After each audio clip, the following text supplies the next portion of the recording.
Great radio stations across the land from San Antonio, also Patriot.tv. It's the Joe Pag Show. Glad to have you here. The entire crew's here today. Wanted to start this hour out, though, with a guy who knows the real story, the inside skinny, on exactly what Tim Walz did or didn't do when he served in the National Guard. It is Tom Behrends. He is a guy who took over. It was the Command Sergeant Major. That's the actual title, right, Tom? Correct, yeah. All right, so first of all, thanks for coming on. Really appreciate you squaring this all off because we're getting so much mis and disinformation. So I'll just ask you very directly. When the Walz campaign, when he ran for governor, said that he retired as a CSM, is that true?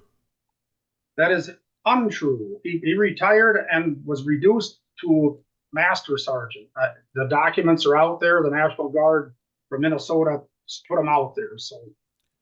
Well, a couple of things are important because as a command sergeant major, you're somebody who literally commands a unit, and you get that title as you work up from E8, that's an E9, and then you command Correct. a unit, and you've got to go through special training, which he didn't do, and he never actually commanded a unit in sort of a war theater. Those are the requirements, are they not?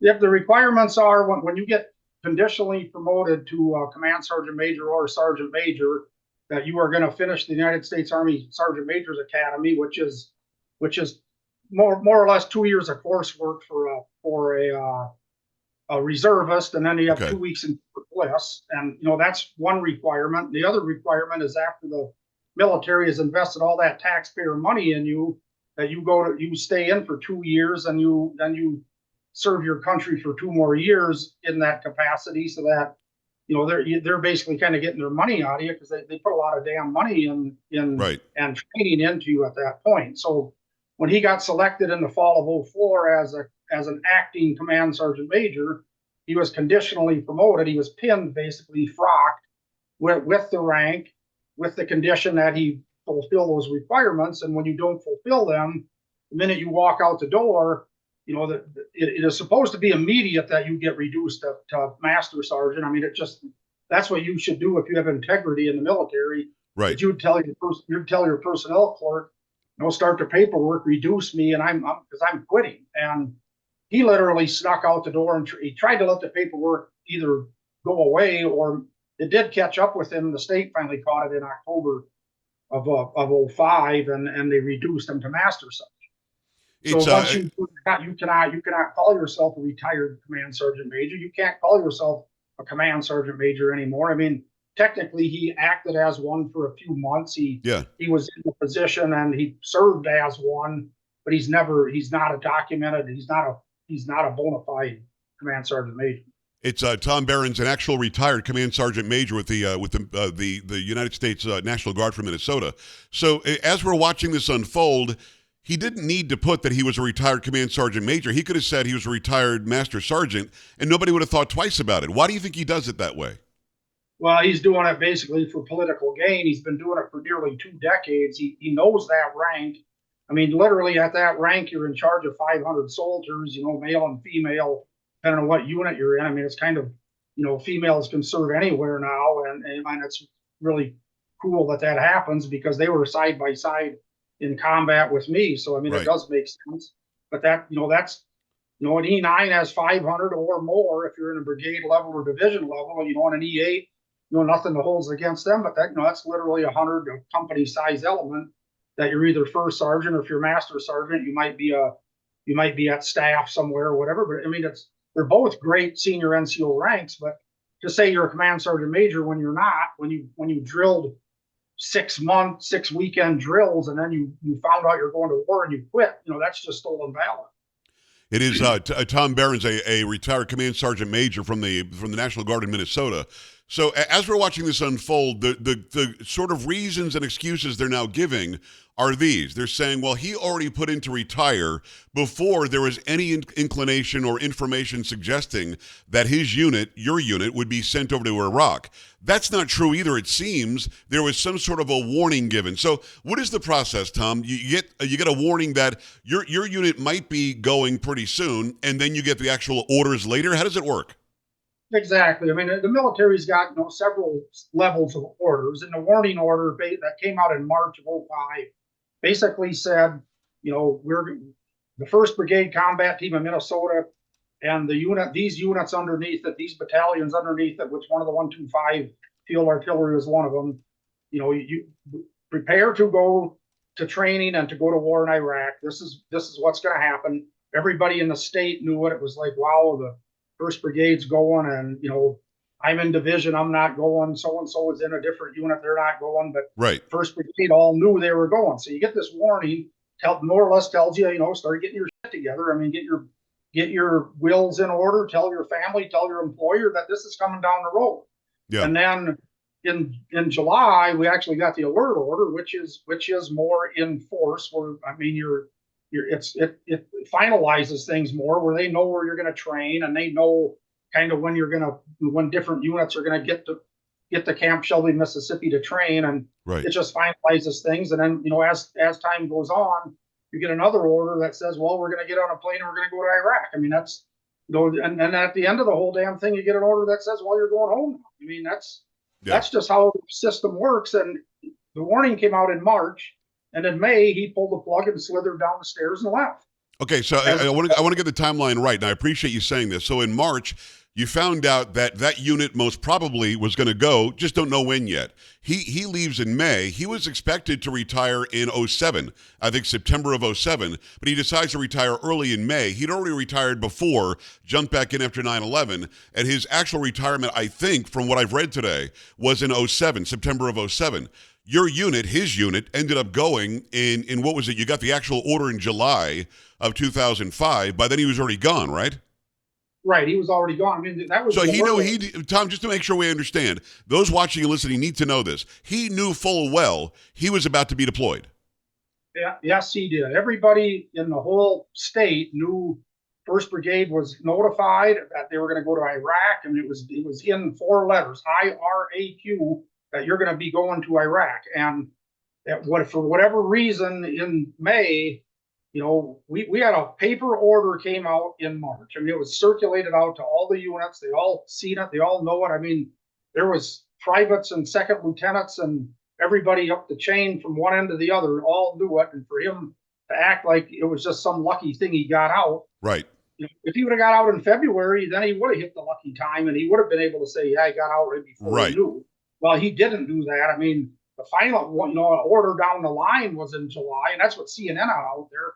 Oh, yeah, the alert order came in July, and that's what what they go by. But what was the one in March called? Was it called a get ready order? What is that called in March?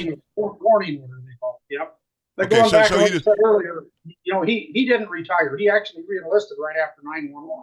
I was out in 2000. I got back in after 9/11. So he stayed. He re-enlisted like on the 18th of September. In 2001 for 6 years, which pushed him out to 2007. And he was the acting command sergeant major, although he hadn't done all the education, had not actually commanded a unit yet, but he was trained to command your unit, the one that you ended up commanding, to go to Iraq, right? So he left before he could even do what he was expected to do. Well, he didn't actually even finish the training. He pulled out before he finished the United States Army Sergeant Major's Academy. So that was just. He had, probably the correspondence work done, which is what you do at home. And then once that was done, he never did the 2 weeks at Fort Bliss. He pulled the plug halfway in the middle of his education. So he didn't even have that done. I mean, he was this idea that he was just lucky is just not true. That's absolute horsemanship. Okay. It is Tom Behrends. He is a retired command sergeant major, the Minnesota U.S. National Guard. And you actually went to Iraq and did the command that he was supposed to do, right? Correct. I got the call. I mean, I was a 13 Bravo field artillery person. I was a sergeant major, and I kind of thought that I'd probably get called because I was, in that battalion, and those were my men and women. And I basically just said, well, I got the call, and I said I need to talk to my family and my farming partner, and I needed to volunteer to do it because I was in division. I wasn't in the brigade, but right.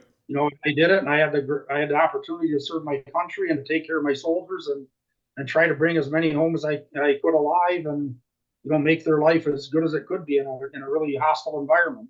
Well, listen, man, I really appreciate your service. I want to ask you one last question about what Walz is claiming.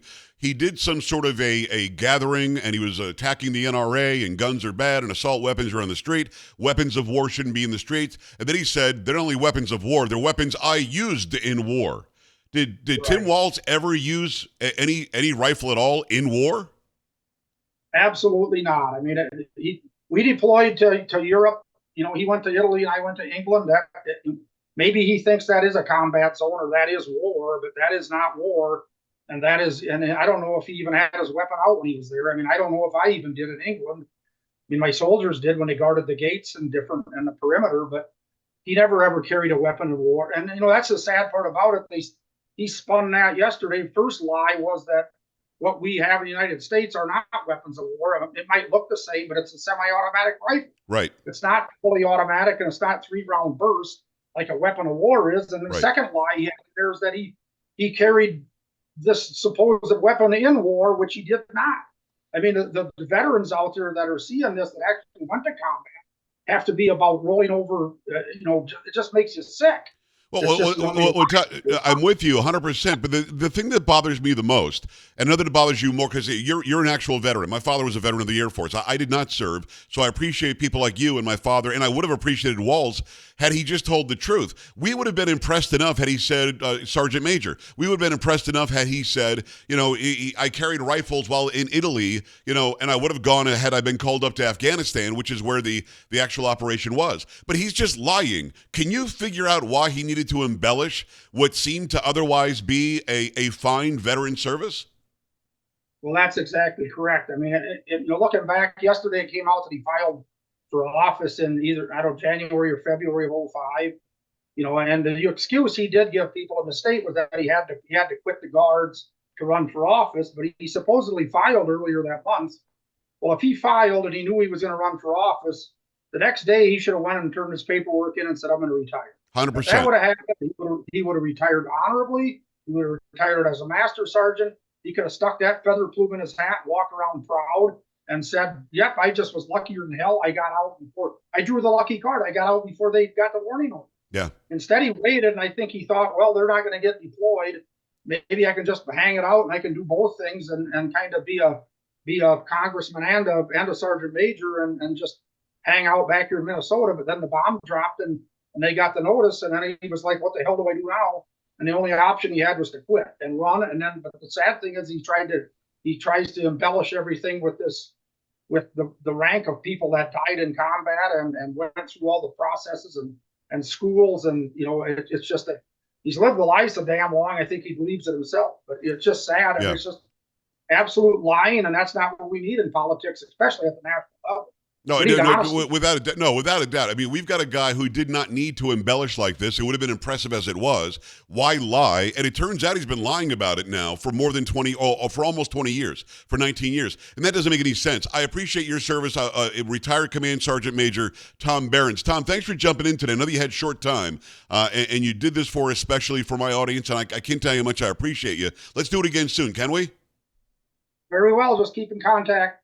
Tom, you're a good man. I appreciate your service and I appreciate you coming on today. We're back after this on the Joe Pag Show. Stay right here.